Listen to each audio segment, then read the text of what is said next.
Cristo Jesús oramos. Amén.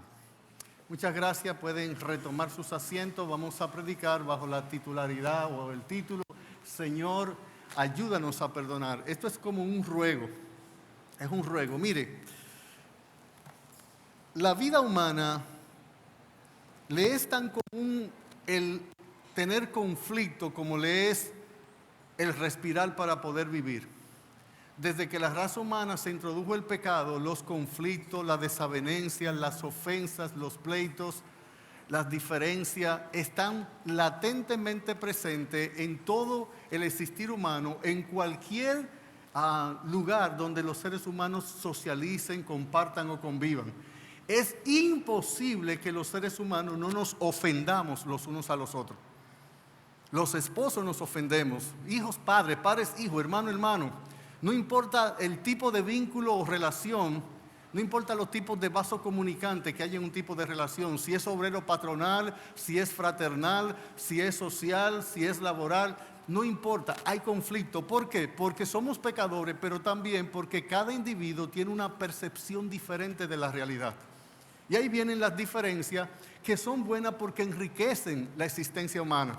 De hecho, muchos de los avances vienen porque alguien tiene una percepción diferente, ve un poco más allá, pero a veces la persona que está a su lado quiere contener ese avance. Y eso va a ser por el egoísmo que tenemos todos, por el orgullo que tenemos todos, por la avaricia que tenemos todos, o hasta por la nobleza que tenemos todos. Hay diferencia, hay conflictos, nos herimos, nos dañamos, nos faltamos. A veces sencillamente nos traicionamos unos a los otros. La naturaleza humana está compuesta de falta, fallas, conflictos, desavenencia, y eso hace que las heridas estén a manos llenas en el alma, la conciencia, el corazón y en todo el interior del ser humano. Todos los seres humanos faltamos y a todos los seres humanos nos faltan. Y hay relaciones que son realmente nocivas, que son dañinas. El término moderno es tóxica, lo que usan los seres humanos ahora. Sencillamente son tóxicas.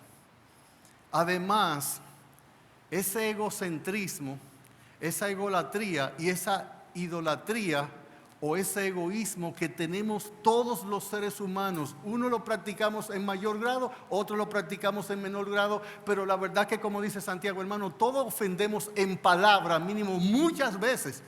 La lengua es un alma, una espada de doble filo, es un fuego que hiere a muchas personas, y muchas personas vamos por la vida, por estos mundos de Dios, caminando con heridas y cicatrices en el alma, y algunos, por la actitud que tomamos frente a las fallas de otros, nunca sanamos, nunca curamos.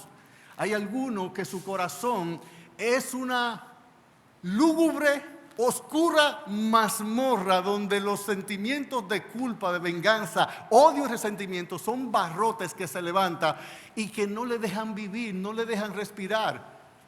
Y ese estilo o tipo de vida es más frecuente en la raza humana de lo que nosotros logramos pensar, imaginar, reconocer o aceptar.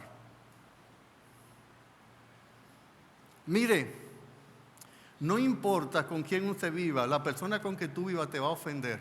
Y tú lo vas a ofender a ella. Todos nos ofendemos. Y no una vez, dos veces. Yo me imagino que en 31 años que vamos a cumplir mi esposa y yo de casado en este mes, yo me imagino que son muchas las ofensas que yo he tenido para ella y las que ella ha tenido para mí. Es imposible que no nos fallemos, es imposible que no nos faltemos, porque esto está tan intrínsecamente adherido, ligado, entremetido, entretejido a la naturaleza humana, como lo es, por ejemplo, el papital del corazón para la vida. En esencia es así. En esencia es así. Por tanto, las personas que no aprendemos a lidiar con conflicto a través de reconocer el error cometido para arrepentirlo, o a través de conceder el perdón al ofensor para librarlo a él y librarme a mí, vamos por la vida con una pesada carga que gravita sobre nuestro ser y que nos está haciendo de la vida un problema para resolver en vez de una bendición para disfrutar. Todos ofendemos, todos. Y hay personas que por la negrura de su alma, por la agriura que hay en su corazón, porque están por dentro a oscuras, están agriados. Es como si cada día ellos decidieran tomarse un trago de hiel.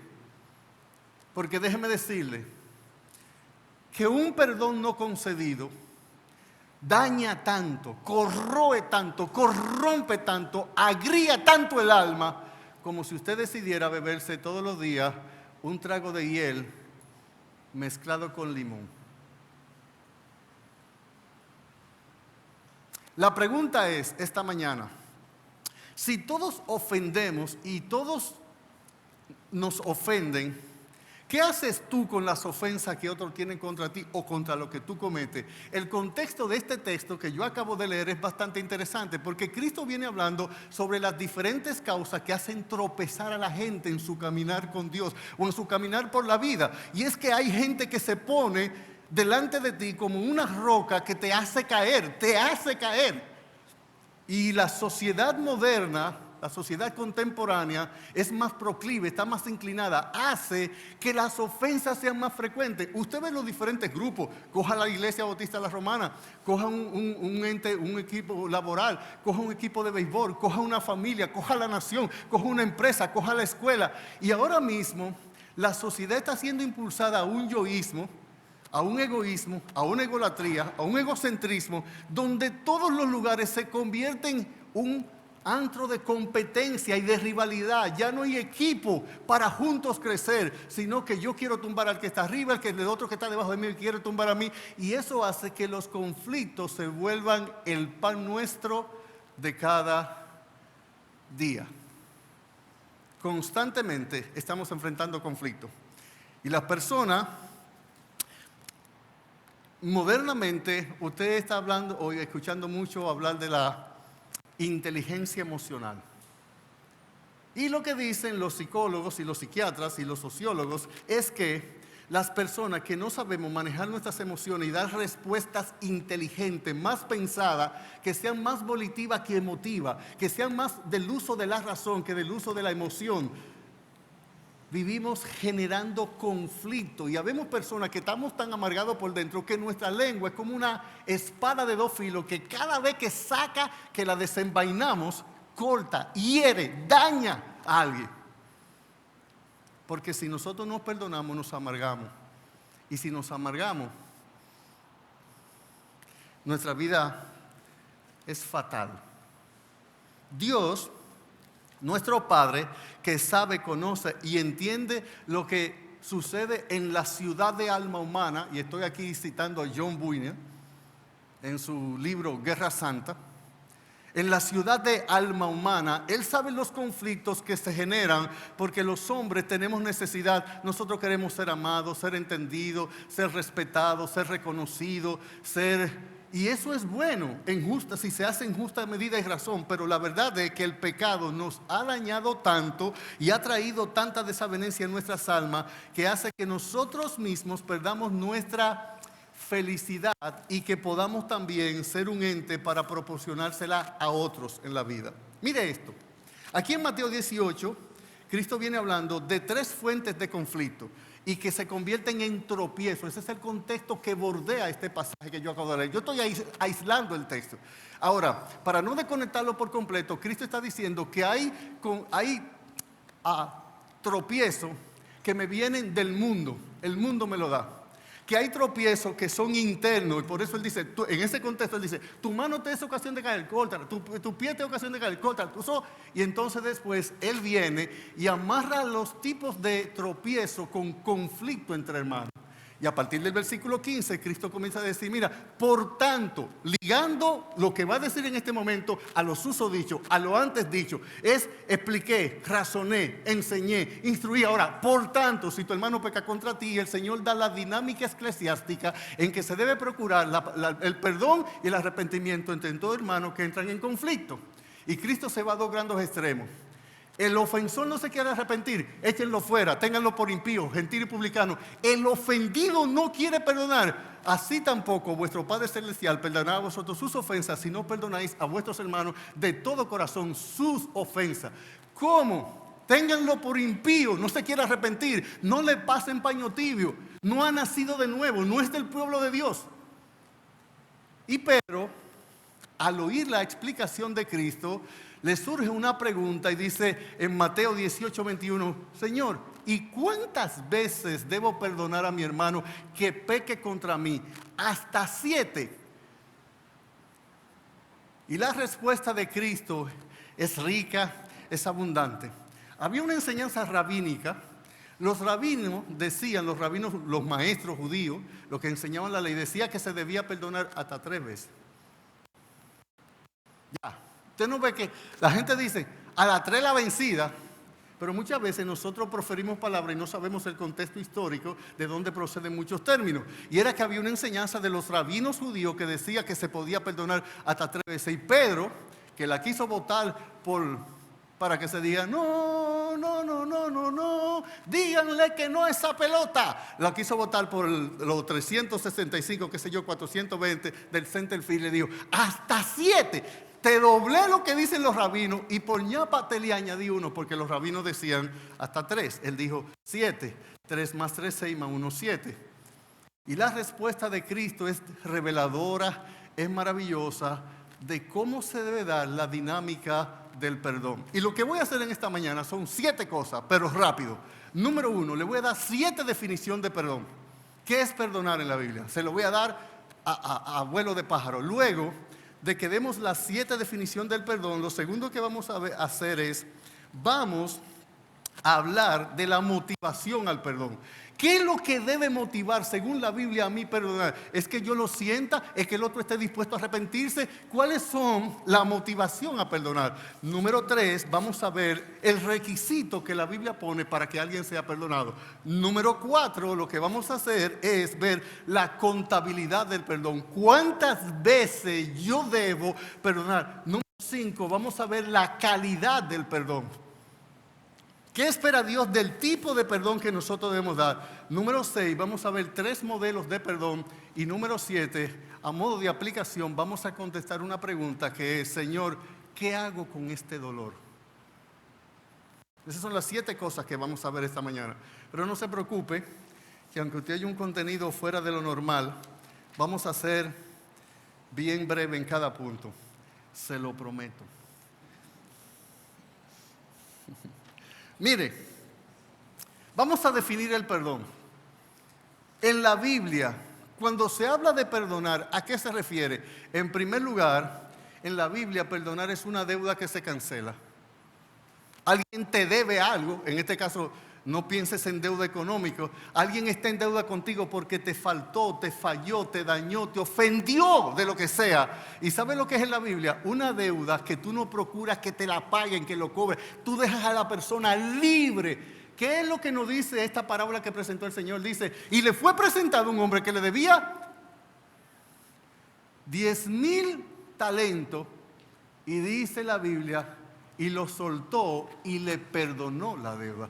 En la Biblia, perdón es una deuda que se cancela, que yo no quiero cobrar, no quiero que el que me dañó me devuelva nada, me recompense con nada, me vindique con nada, no tienes nada que darme. Perdonar es una deuda que se cancela. En segundo lugar, eso usted lo puede ver como voy a hacer rápido, en Mateo 18:27, si usted está conmigo ahí en Mateo 18:27, dice, el Señor de aquel siervo, movido a misericordia, le soltó y le perdonó la deuda. En la Biblia, perdón es una deuda que se cancela. En segundo lugar, en la Biblia, el perdón es una culpa que se remite. Alguien es culpable, alguien falló, alguien te dañó, alguien te ofendió, algo hizo algo contra ti. Y tú sencillamente, lejos de cobrarle o de dañarle o de vengarte o de hacer justicia, usted ve que le dijo el profeta Samuel a David con relación al pecado de David con Betsabé. Le dijo, no temas, tu pecado ha sido remitido. Usted recuerda que antes, cuando usted escribía alguna correspondencia, usted ponía arriba remitente. La palabra remitir significa lanzar hacia adelante, significa tirar y significa mandar. Es que tú, esa falta, tú la remites y no hace que quien te ofendió realmente pague por el daño. Es una Es una culpa. La persona es culpable, la persona te falló, la persona te ofendió, la persona te agravió, la persona realmente te hirió. Pero tú no procuras que esa persona reciba el daño recibido para que reciba un pago en justa medida y razón. En tercer lugar, en la Biblia, el perdón es un condenado que se libera. Alguien está en tus manos, tú lo puedes dañar, te ofendió, te faltó. Tú tienes derecho ante la ley de Dios y ante la ley de los hombres de hacerle, y tú estarías actuando en justicia, ni siquiera en venganza.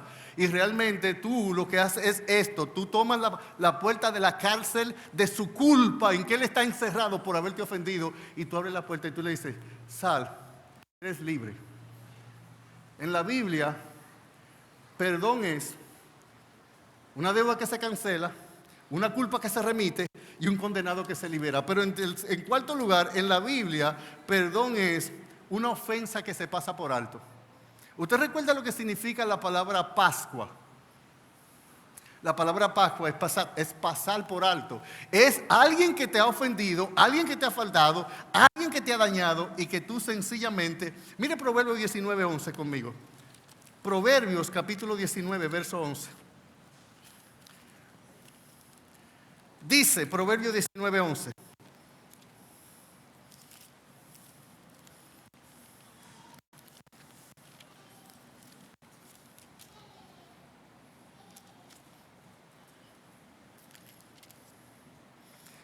La cordura del hombre detiene su furor y su honra es pasar por alto la ofensa. Déjala pasar, no la cobres, no las remítelas. No quieras dañar. Dice Hechos 17:30, pero Dios, habiendo pasado por alto los tiempos de esta ignorancia, ahora manda a todos los hombres en todo lugar que se arrepientan.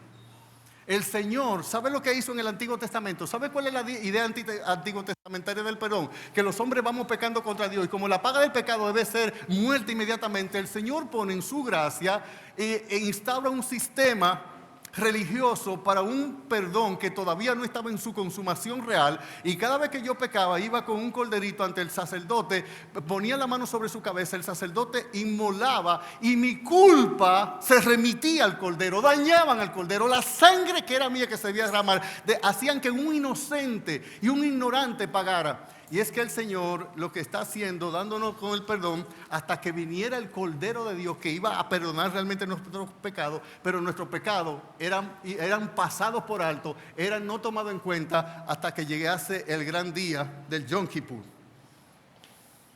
En la Biblia también perdón es un daño que no se revierte. ¿Usted sabe lo que es un boomerang? Vaya y vuelve donde mí. Yo no voy a decir como dice Proverbio 24:29. ¿Cómo dice Proverbio 24:29? Un daño que no se revierte es perdón en la Biblia. Dice Proverbio 24:29. No digas como me hizo, así le haré. Le daré el pago al hombre según su obra. Es un daño que no se revierte. Yo no procuro que el daño que recibí, la persona reciba el mismo daño, porque eso pasa a ser venganza. Y venganza no es justicia, y mucho menos es perdón. Es un daño que no se revierte, que no vuelve ante el ofensor, que no vuelve al que me dañó. Yo no estoy procurando que él reciba esta misma tristeza, este mismo dolor, estas mismas malas consecuencias. En la Biblia, perdón es un daño que no se revierte. En la Biblia, perdón es una justicia que no se consuma. Vamos a decir esto, vamos a ponerlo en blanco y negro ahora. La persona que daña merece que se le cobre lo que hizo. La justicia lo que hace es darle a cada quien lo que justamente se ha ganado, lo que justamente ha infringido en el otro, dolor, tristeza, o hay un sistema para que los hombres no nos venguemos. Imaginémonos que nosotros no tuviésemos un sistema de justicia, donde terceros intervengan en conflictos de dos, para ellos, de manera imparcial, poder dirimir quién tuvo la culpa, a quién ha dañado, y poder hacer que la ley sea la que pague al ofensor por la ofenda al ofendido. Así libramos a los seres humanos de tomar la justicia por sus propias manos y de establecer un modo de justicia en que la sociedad le diga a la persona que falla: mira, tú fallaste y este es tu pago justo por haber fallado. Pero en la Biblia, perdón es una justicia que no se consuma. Yo no quiero que Él justamente, ya no es venganza, en justicia, que reciba lo que merece por el daño infligido a los demás. Así es que en la Biblia, perdón es una deuda que se cancela, es una culpa que se remite, un condenado que se libera, una ofensa que se pasa por alto, un daño que no se refierte, una justicia que no se consuma y finalmente es una venganza que no se ejecuta. Eso es justicia, eso es perdón en la Biblia. Es decir lo que le dijo José a sus hermanos, porque ellos pensaron que él se iba a vengar con la muerte de Jacob. Y él dijo: vosotros pensasteis mal de mí. Y él le dijo esta frase lapidaria: ¿acaso estoy yo en lugar de Dios? Yo estoy en lugar de Dios. Yo meditaba esta mañana, mientras estaba en el baño, sobre la diferencia entre justicia y venganza. ¿Sabe? El único ser que se puede vengar sin pecar es Dios. Y le explico por qué. Cada vez que nosotros nos vengamos tomando en nuestra propia mano el dañar al que nos dañó, difícilmente nosotros seamos justos, porque casi siempre le queremos hacer pagar un poquito más de lo que me dañó. Usted ve que la Biblia dice que en la ira del hombre no obra la justicia de Dios. Es difícil, yo airado, dolido, resentido, amargado, entristecido por un daño, que cuando yo lo vaya a dañar a él, yo diga: no lo voy a dañar ni más. Imposible. El único ser que puede vengarse haciendo justicia es Dios. ¿Sabe por qué? Porque el único que sabe el corazón de la falta, la intención de la falta, la intensidad de la falta, el mundo que abarca la falta es Dios. Dios es el único que no está movido por sus emociones, no porque tenga inteligencia emocional, sino porque es Dios. Es el único que puede hacer que alguien que dañó en cierto grado, en cierta causa, en ciertas áreas, pague justamente. Pero Dios tiene derecho a vengarse. ¿Sabe por qué? Porque Dios, primero porque es Dios y es justo. Segundo, porque Él es que está llamado a recompensar la maldad de los hombres y a vindicar la virtud de los otros. Pero también debemos recordar algo más. Dios es el único ser que con dominio propio, con autocontrol, hace que cada quien pague en justa medida y razón. ¿Y por qué Dios tiene derecho a vengarse? Porque toda ofensa es primero cometido contra Él, número uno. Dos, porque Dios sería justo en el castigo que impone con relación a la falta cometida. Y tres, ¿sabe por qué Dios se puede vengar? Porque Él, le fallamos, le faltamos, le ofendemos. Y Él dice: pongo a mi hijo a morir por tu pecado. Te quiero perdonar, te amo, te quiero levantar, te quiero redimir. Y entonces después, si yo le fallo a un ser que todo se lo debo, mi corazón late por Él, mis pulmones respiran por Él, todo lo que soy se lo debo a Él, y Él, yo le ofendo a Él, Él no se vuelve en ira santa y justa contra mí, sino que longánimemente, pacientemente, benignamente, misericordiamente se aguanta su ira, pone a su hijo en la cruz y aún todo lo rechaza. Entonces Dios tiene derecho a toda venganza. Es el único ser que pudiera vengarse sin pecar. Pero ok, entonces decimos que en la Biblia perdón es, número uno, una deuda que se cancela, una culpa que se remite, un condenado que se libera, una ofensa que se pasa por alto, un daño que no se revierte, es una justicia que no se consuma y una venganza que no se ejecuta. Bien, habiendo definido el perdón, vamos a hablar ahora, mis hermanos, sobre, en segundo lugar, sobre la motivación al perdón.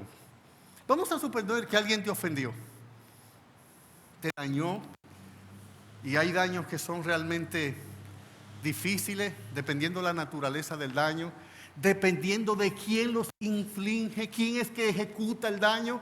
No es lo mismo yo ofender a mi esposa o a mi mamá que ofender a una mujer en la calle. La ofensa no debería ser con ninguna mujer, pero la naturaleza de la ofensa también determina lo hondo de la herida y lo grave de la culpa.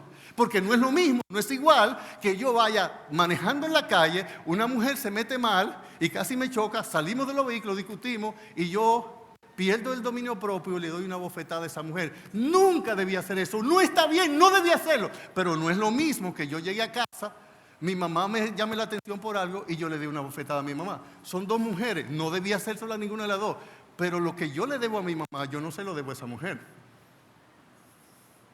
Por tanto, las ofensas, dependiendo contra quién se cometen, adquieren una naturaleza, una magnitud, una particularidad, una singularidad que le da una connotación diferente.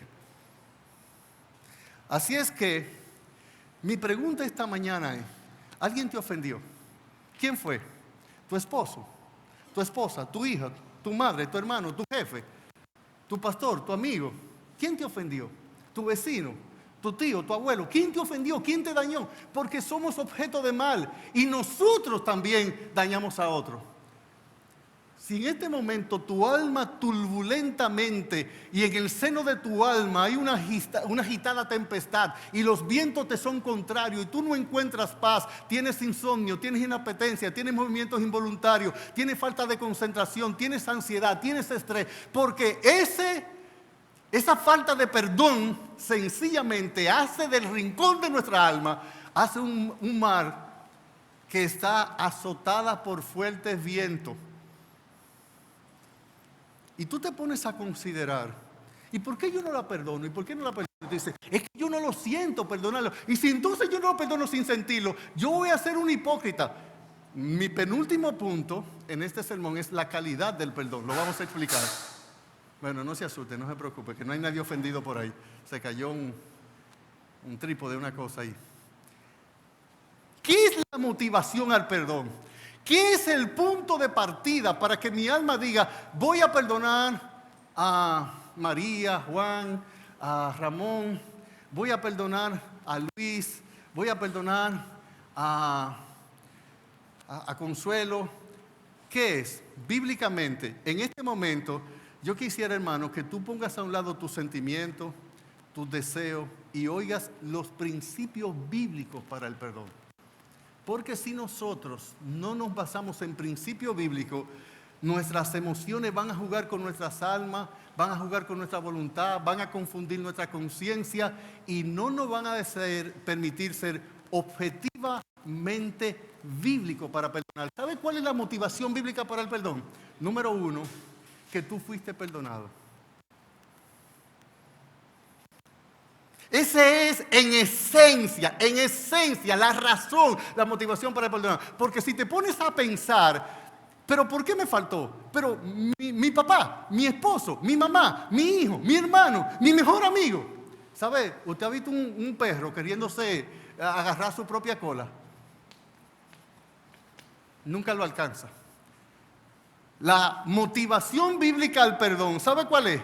A ti te perdonaron. ¿Qué es lo que le demanda el amo, el rey, a este señor? Siervo malvado, toda aquella deuda te perdoné. No debías. El perdón en la Biblia es un deber, no es una opción. Por tanto, quien no perdona peca. En la Biblia, otorgar el perdón no es una opción que yo elijo. Note, verso 33, mire el pasaje conmigo. Vamos a honrar el pasaje. ¿Qué dice en el verso 33? Leo el 32. Entonces llamándole su señor, estoy leyendo el 32, le dijo, siervo malvado, toda aquella deuda te perdoné porque me rogaste. No debías, no querías tú también perdonarlo, no deseabas tú también perdonarlo, no te gustaría a ti también perdonarlo. No, ¿cuál es el término que usa el Señor? No debía. Perdonar es un deber en la Biblia. ¿Y sabe por qué es un deber? Porque el Señor exige, demanda, requiere e impone a todo el que Él ha perdonado que también debe perdonar. ¿Tú sabes por qué tú tienes que tener misericordia de alguien que te dañó? Porque tú fuiste recibido a misericordia. A ti te perdonaron también. Aquellas personas que profesándose creyentes dicen que no pueden perdonar a alguien que le ha ofendido, lo más probable es que tú no hayas experimentado la gracia del perdón en tu vida. Si tú, como cristiano, que te han perdonado 10,000 talentos, dices que no puedes perdonar a alguien que te ha ofendido con 100 denarios, lo más probable es que tú no has experimentado que en algún momento, cuando tú viniste al Señor, cargado, cansado, dañado, a lo mejor triste, le confesaste todas tus ofensas al Señor y el Padre hizo una seña al Espíritu Santo.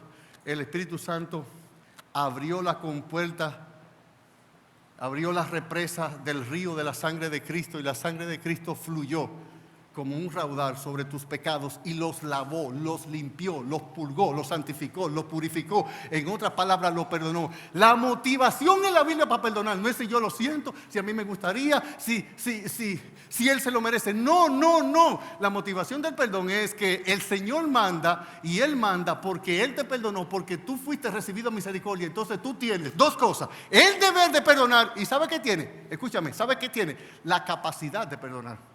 Te la dio el Señor cuando te perdonó, cuando te dio un nuevo corazón. Así es que, si tú estás autoengañándote y pensando que tú puedes perdonar si quieres, si te da tu regalada gana, si tú lo deseas, ay, es que yo no quiero ser hipócrita porque yo prefiero decirle a la gente que me siento mal, que me ofendó y que no le voy a perdonar a estarle jugando un papel. No, no, no. La Biblia no te llama a ser papelero ni hipócrita. Vamos a ver la calidad del perdón más adelante. La motivación bíblica a otorgar por misericordia un perdón a tu ofensor es la misma motivación de que Dios por misericordia te perdonó a ti cuando tú viniste. ¿Y sabes lo que tú hiciste? Rogaste, imploraste, suplicaste, a lo mejor llegaste, te humillaste y para Dios le bastó. Tú no eres más que Dios. Yo no soy más que Dios, nosotros no somos más que Dios. A Él le bastó un simple suplicar, un simple implorar. La Biblia dice en Colosenses 3:13 y en Efesios 4:32 que de la misma manera que Dios nos perdonó a nosotros en Cristo, así nosotros también debemos perdonar a los que nos ofenden. ¿Cómo te perdonó Dios a ti en Cristo? Hizo que Cristo pagara pecados impagables, deuda que no eran honrables. Él sencillamente, por misericordia, por bondad, por compasión, por gracia, te otorgó un perdón que nunca te merecería y que nunca lograría. Porque dice en el Salmo 47 que la redención, su redención es de gran precio y no se lograría jamás. Así es que la motivación al perdón, ¿sabe cuál es? A ti te perdonaron. La motivación al perdón, ¿sabe cuál es? Dios manda, te ordena, te exige, te requiere que perdones. No es opcional, no es tu decisión, es que el Señor, tu Señor. ¿Y sabes qué? Te digo algo. Puede que tú, puede que yo, puede que nosotros, en no queriendo perdonar, cometamos más faltas graves que la persona que nos dañó. Porque como vamos a ver adelante, hay 4 cosas que van a pasar en tu vida si tú no perdonas.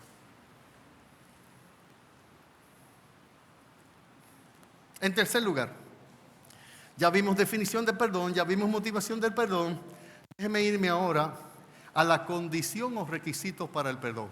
Mateo 18:32, ¿qué dice? Dice Mateo 18:32. Entonces llamándole su Señor le dijo: siervo malvado, toda aquella deuda te perdoné porque me rogaste. Ya, eso es todo. Un ruego.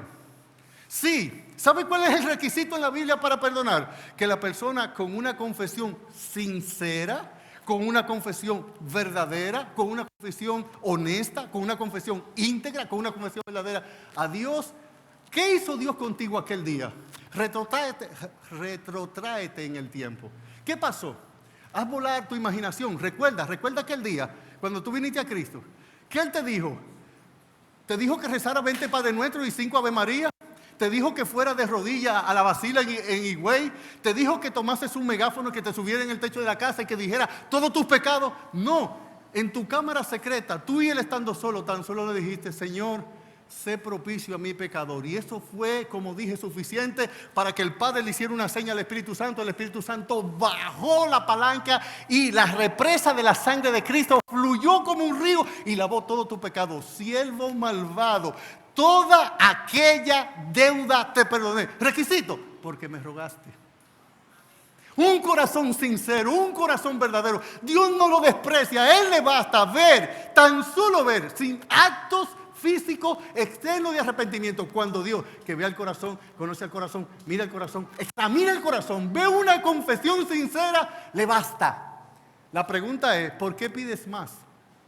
Pero, ¿y si él está siendo hipócrita? No te toca a ti juzgar las intenciones. ¿Y si me lo vuelve a hacer? Tú no conoces el futuro. Dios te dice a ti, confesión que tienes, debes perdonar. Lucas 17, 3 y 4. Este es uno de los pasajes para mí más difícil de la Biblia, no en sentido de entender, en sentido de practicar.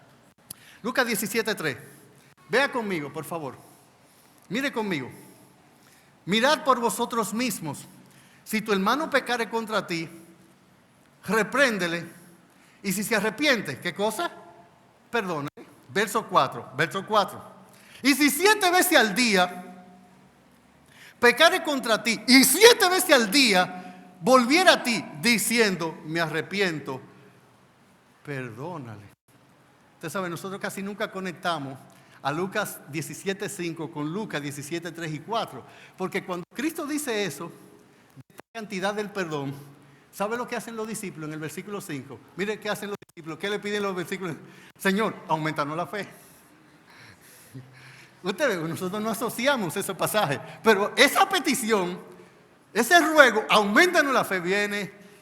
Bueno, yo le digo, los rabinos decían en sus leyes, hasta 3 veces te puede perdonar. Pastor, pero si esa persona me sigue ofendiendo, la Biblia hace sobre ti el deber de perdonar. Cuando la persona se arrepiente sinceramente, confiesa, lo que venga después de ahí, no te preocupes que al final del sermón en la aplicación vamos a ver cómo Dios nos dice de manejar eso.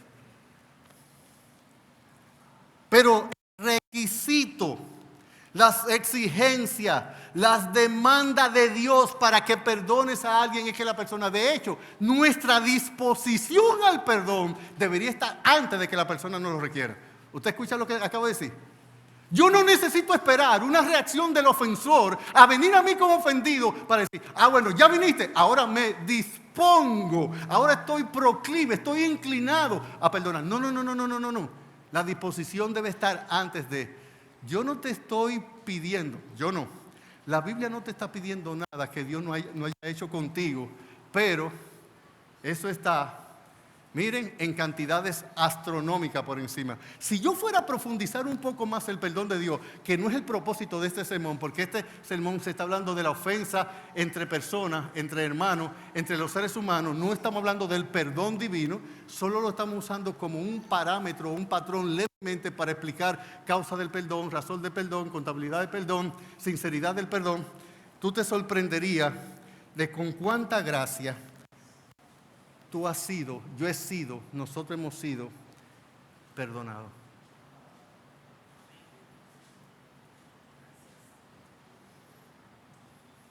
Si Dios aplicara su ley sobre nosotros, ningún corazón en esta mañana estuviera latiendo, ninguna voz estuviera hablando y ninguno de nosotros estuviéramos viviendo. Así es que la condición para el perdón, el requisito para que tú perdones a alguien según la Biblia, es una confesión sincera y un arrepentimiento verdadero. En cuarto lugar, vamos a hablar ahora de la contabilidad del perdón. ¿Cuántas veces dice la Biblia que yo debo perdonar? Miren, si los esposos no hacemos del perdón una práctica en nuestras vidas, nosotros vamos a tener vidas maritales miserables.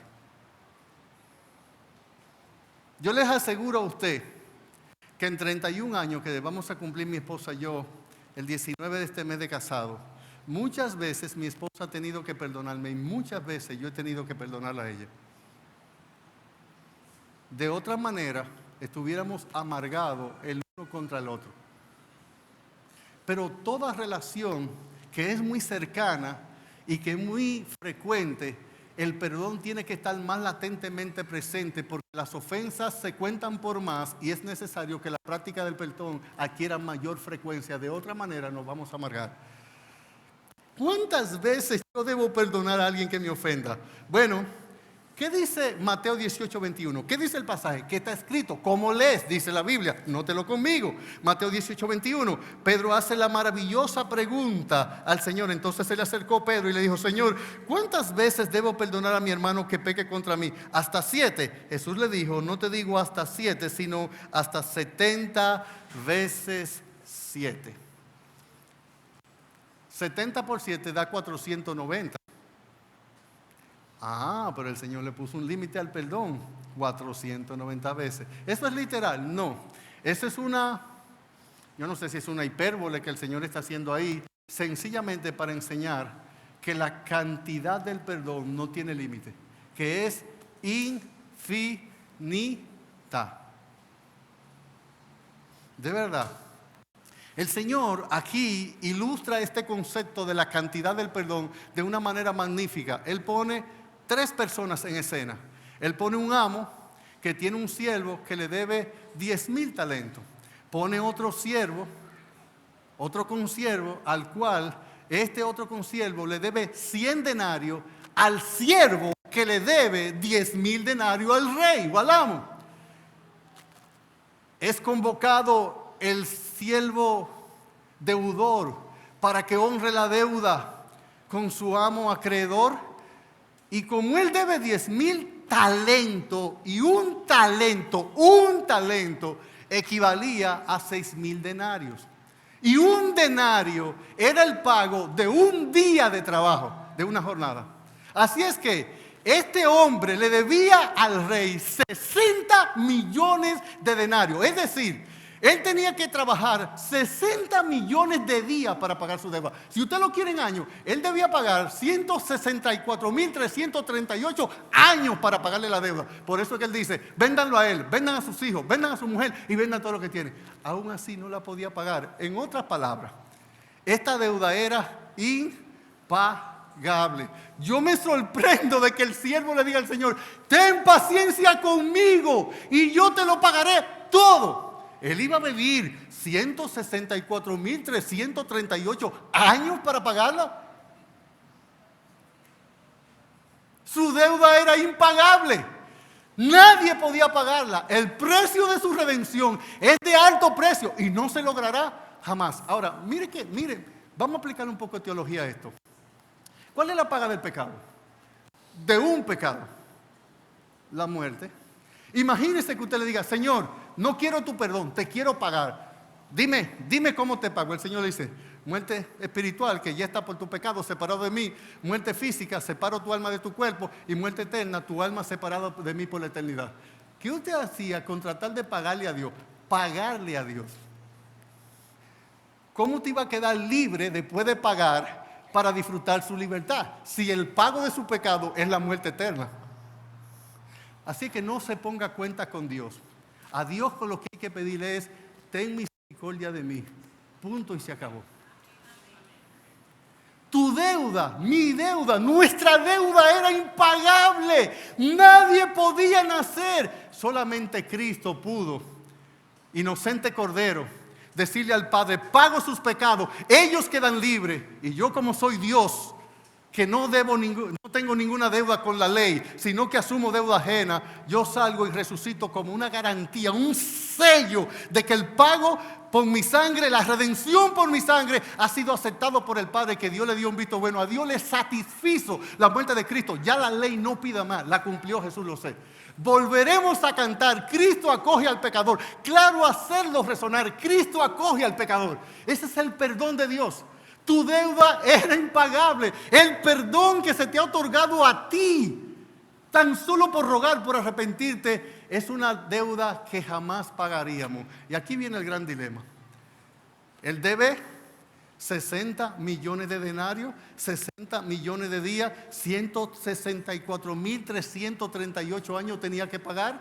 Era impagable. Pero cuando él lo es movido a misericordia, su rey, su amo, lo sueltan, se encuentra con un consiervo que le debe a él 100 denarios. Un denario era un pago de día de una jornada de trabajo, de un día.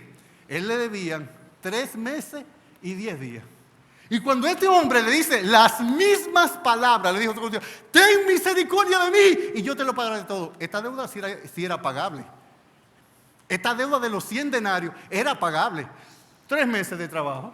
Y si trabajaba hora extra, cuando viene a ver, en menos de 3 meses, aquella era impagable. Mira qué sencillo. ¿Cuál es la enseñanza en el pasaje? El rey, el amo a quien se le debe mucho, los 10,000 talentos, ¿sabe quién es? Dios.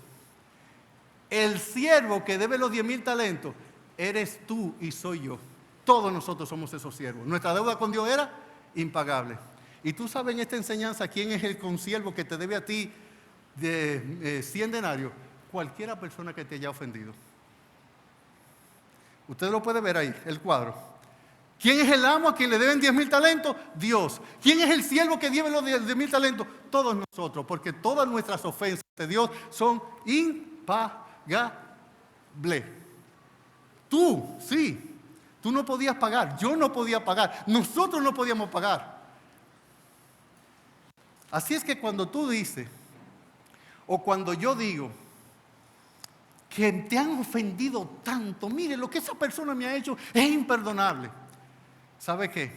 Esos son 100 denarios, a ti te perdonaron 10,000 talentos. Por más que tú alegues, por más que tú digas, la ofensa de esa persona hacia ti, nunca se puede comparar con la ofensa tuya y mía hacia Dios. Así sabe por qué. La contabilidad del perdón, la cantidad del perdón, es exactamente como la que a ti te otorgaron. ¿Cómo ha sido la que a ti te otorgaron? Infinita, inconmensurable. Es tan profundo como el mar, tan alto como los cielos, tan ancho como los océanos. Fue que la sangre de Cristo fue el único medio que el Padre pudo hacer para tu perdón. Él tomó lo mejor, tomó a su Hijo, lo encarnó, lo manó, le puso cuerpo, le preparó cuerpo y tuvo una sangre para derramar por amor a ti, para perdonarte a ti, para redimirte a ti y redimirme a mí. Tú debes 10,000 talentos. Deja de decir que tú no puedes perdonar 100 denarios. Así que, ¿cuál es la contabilidad del perdón? Infinita. Estos 70 veces 7 significa ultra, mega, hiper, super, sumo, archi, gran perdón.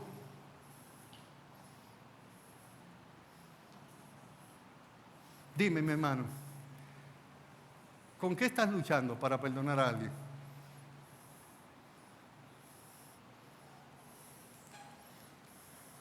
¿Cuál es ese pensamiento que día y noche te roba la paz con relación a una persona? Rápidamente, 4 cosas van a pasar contigo si tú no perdonas. Número 1, te vas a amargar. Raíz de amargura. Yo no podría explicar todo lo que eso significa, pero yo lo voy a sintetizar de esta manera. Cuando tú no perdonas, la persona que te ofendió es tu primer pensamiento al levantarte y tu último pensamiento al acostarte. Se baña contigo, come contigo, trabaja contigo, come contigo, camina contigo, se viste contigo, te desnuda frente a ella, te desnuda, porque no la sacas de tu mente. Porque cuando en la ciudad de alma humana se ve acosada por el remordimiento, por el resentimiento, por la amargura, como usted recuerda que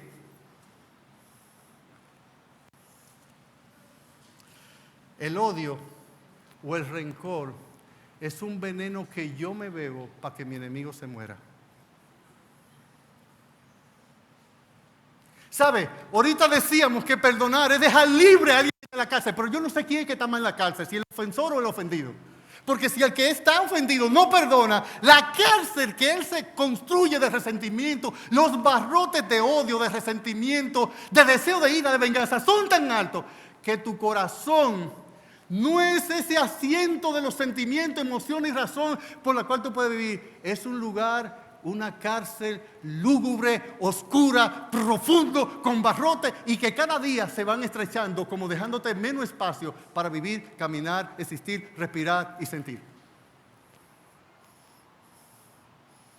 Así es que todo el que no perdona termina amargándose. En segundo lugar, todo el que no perdona es presa de su pasado. A lo mejor hace 5 años que te hicieron eso, pero todavía tú lo estás rumiando y rumiando. Le pasa a usted como me pasó a mí. Yo prendo la televisión, busco un juego de los Toros, están jugando con el Licey. El Licey le está dando a los Toros hasta con el cubo del agua y yo estoy sufriendo. Y le digo a Sor Ángel, pero yo no sé por qué no hicieron esto. Pero yo, cuando noto que vamos para adelante, era un juego que había pasado como un año atrás, que lo estábamos repasando. Y yo sufrí con un juego que hace un año que pasó. Así se hace el que no perdona. Te ofendieron hace 5 años atrás, ya suéltalo, abre la cárcel, remítelo, envíalo, perdónalo, suéltalo. Porque te estoy diciendo, lo más probable es que tú estás sufriendo más que el ofensor. No se sabe quién es que está más preso, si el ofensor o el ofendido. El ofendido que no se arrepiente está en barrotes también. Pero lo más probable es que tú estés más agriado, más amargado, más resentido, más dolido, más apresado que tu ofensor. En tercer lugar, una persona que no ofende, una tercera consecuencia que va a tener es que él le ha dado lugar al diablo en su vida. Un corazón resentido es que usted le abre las puertas de su alma para que Satanás ponga un té. Si usted se va a Efesios 4, 26, ¿verdad? Airaos, pero no pequéis. 27, sobre vuestro enojo no se ponga el sol, ni deis lugar al diablo. Y después dice en el 30, quítese de vosotros toda ira, amargura, enojo, gritería, porque dice, y toda clase de mal, un alma amargada. ¿Usted sabe por qué los hombres cobardes y miserables le quitan la vida a las mujeres? Usted no ve que la cultura nuestra pone a alguien que está dolido por una separación o algo, y lo ponen de que música de amargue, y así se ha motivado mucho la bachata aquí, ¿verdad? Donde todo es, y yo te amaba y tú me dejaste y te fuiste con otro, pero yo te quiero, pero si tú no eres mía no eres del otro, y yo mejor te mato. Y no. Mire, ¿sabe cómo termina Efesios 4, 30, 31? Diciendo, toda clase de mal, porque alguien amargado es capaz de fraguar y de hacer lo que usted no se imagina. Por tanto, entonces, así que una persona que no perdona, le abrió su alma al diablo para que el diablo esté a expensa para tentarlo. Ni deis lugar al diablo. La idea en el griego, ni deis lugar al diablo, ¿sabe cuál es?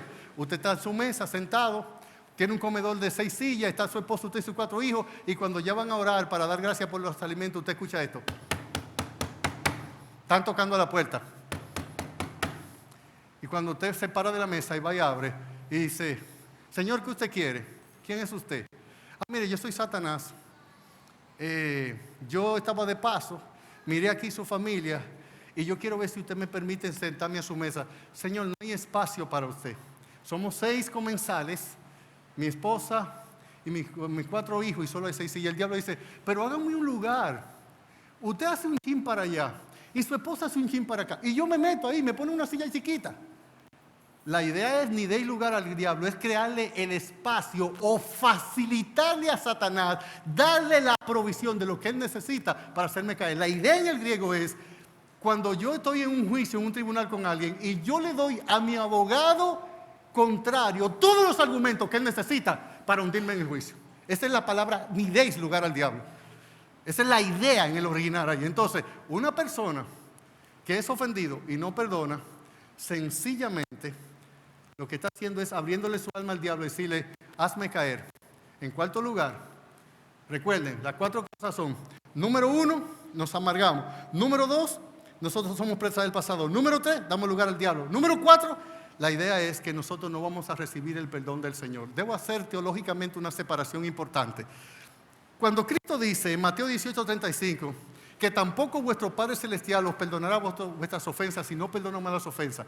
Cuando en Mateo capítulo 6, versículo 13, 14 y 15 dice, perdona nuestra deuda como también nosotros perdonamos a los que nos ofenden, no está hablando de perdón para salvación, está hablando de perdón para relación y comunión.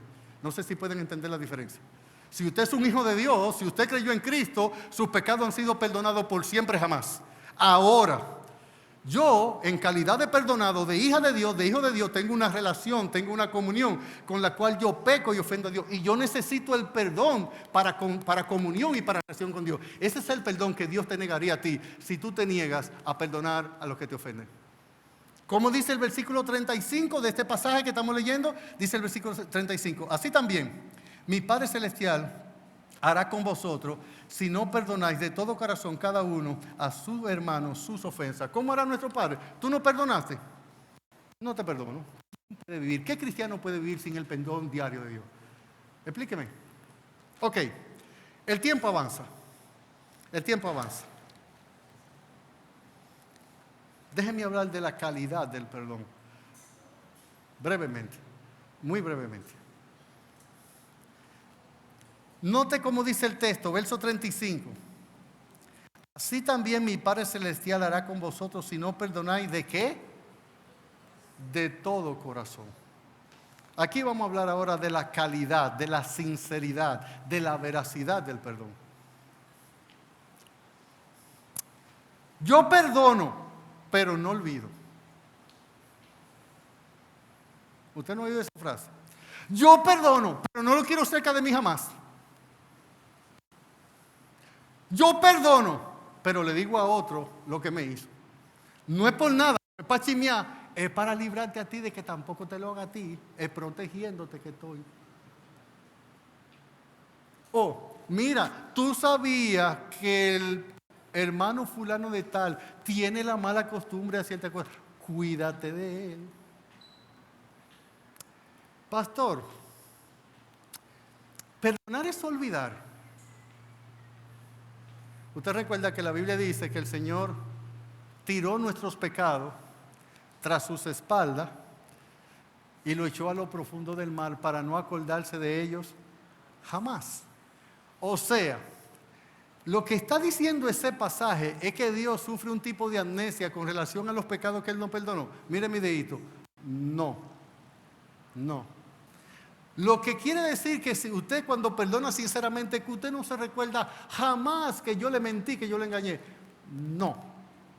Lo que sí está diciendo ese pasaje en la calidad del perdón, perdonar de todo corazón, es que yo no voy a volver jamás a tomarte en cuenta ese pecado, a juzgarte por ello, ni a reaccionar frente a ello. Lo que está diciendo, perdonar de todo corazón, no es que ni siquiera Satanás en un momento no te recuerde. ¿Y no te recuerda lo que te hizo el pastor la otra vez? No es eso. Lo que está diciendo es eso, que aunque venga a tu mente, que es una realidad, tú no vas ni a demandarme más por el pecado que ya me perdonaste, ni a juzgarme más por el pecado que ya me perdonaste, que no lo vas a tomar de nuevo en cuenta. Pastor, y si a alguien le falta integridad con el manejo del dinero, y me ha engañado, me ha tomado prestado. Mire, los cristianos pagan su deuda. Los cristianos no son ladrones. Ni se roban la luz, ni se roban el cable, ni se roban el internet, ni se roban el agua. Los cristianos tenemos que ser gente íntegra porque nosotros somos hijos de Dios y seguidores de Jesucristo.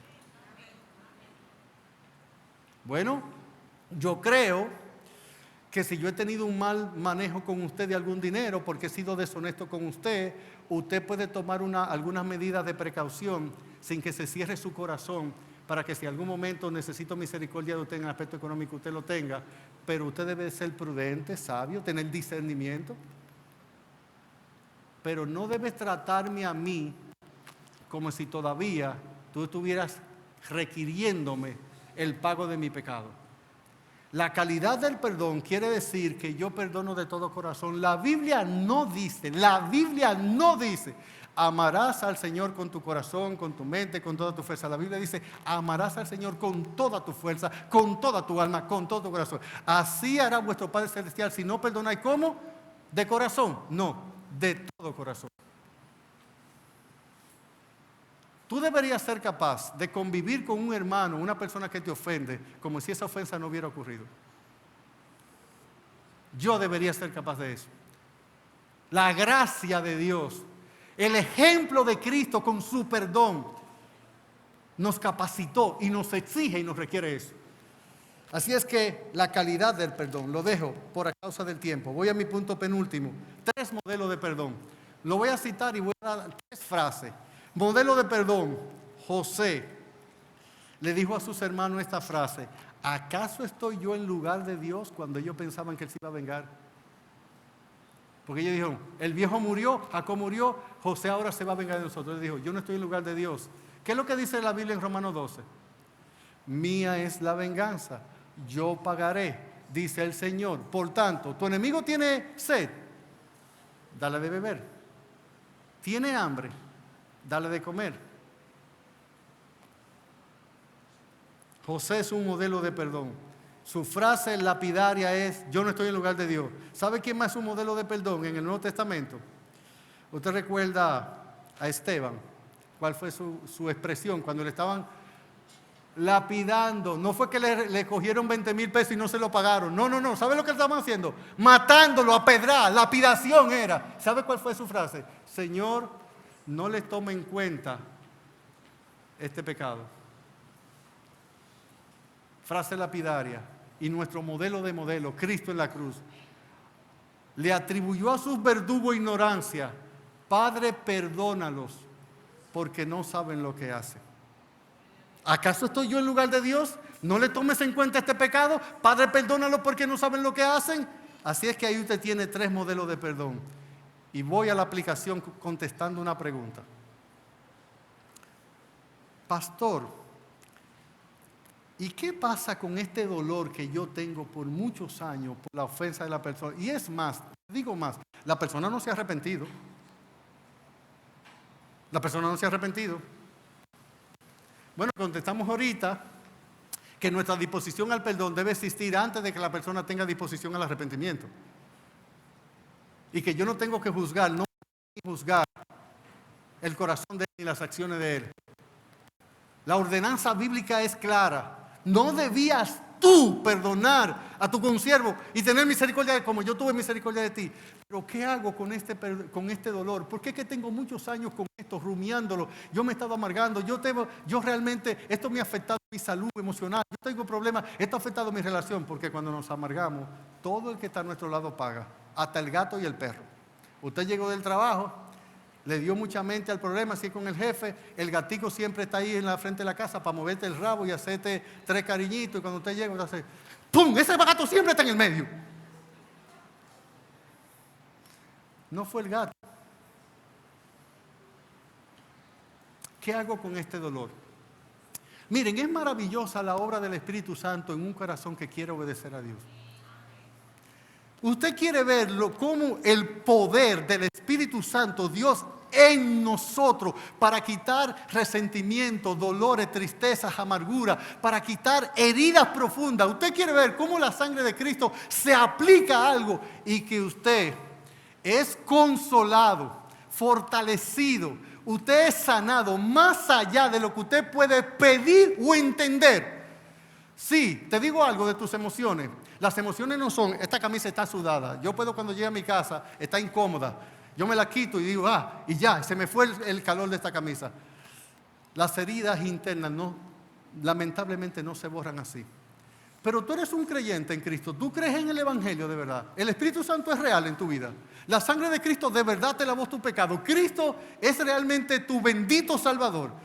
Tú conoces lo que es el poder interno del Espíritu Santo para sanar, para levantar un corazón, para regenerar, para dar nueva vida, una nueva visión, para renovar tu mente con la idea nueva de vencer.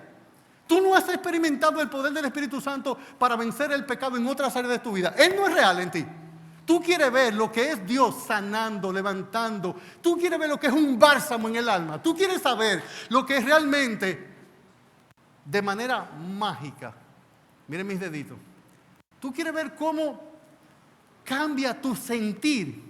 Tú quieres ver cómo el Espíritu Santo produce en ti un querer, un hacer, una fortaleza, una disposición, una calma, una profunda paz, una tranquilidad que habías perdido por años. Disponte a perdonar, disponte a obedecer.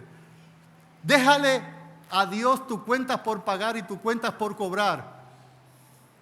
Déjasela. Dios es fiel.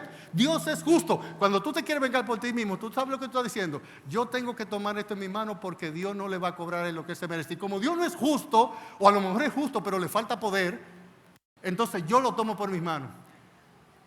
Mira a Él. Dale crédito al Señor, a su carácter, a su fidelidad. Deja que Él cumpla su plan. Va a ser mejor que cualquier cosa que tú hagas por autovindicar. las fallas contra ti. Vas a experimentar de manera puntual, singular, especial, particular, trascendental en tu alma el poder del Espíritu Santo para sanar. Y te va a dar una tranquilidad que tú buscaste en la venganza y que fue una loca e insulsa búsqueda, porque buscaste paz donde paz no hay. Así que, ¿qué haces con ese dolor? Lo mismo que tú hiciste con tu pecado el día que viniste a Cristo, lo pusiste en las manos de Él. Y tú vas a ver cómo Él es capaz de sanar, de quitar, de limpiar, de lavar, de purgar. Vas a ver cómo en el seno de tu alma una dulce quietud se difunde embargando tu ser. Una calma infinita que solo podrán los amados de Dios comprender. Paz, paz, cuán dulce paz es aquella que el Padre me da. Yo le ruego que inunde por siempre mi ser en sus ondas de amor celestial. Qué tesoro yo tengo en la paz que me dio.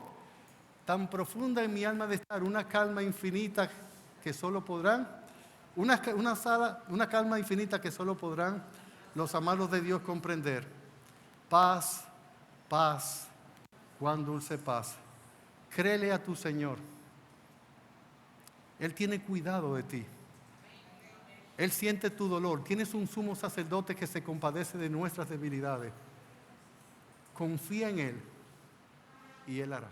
Que el Señor les bendiga.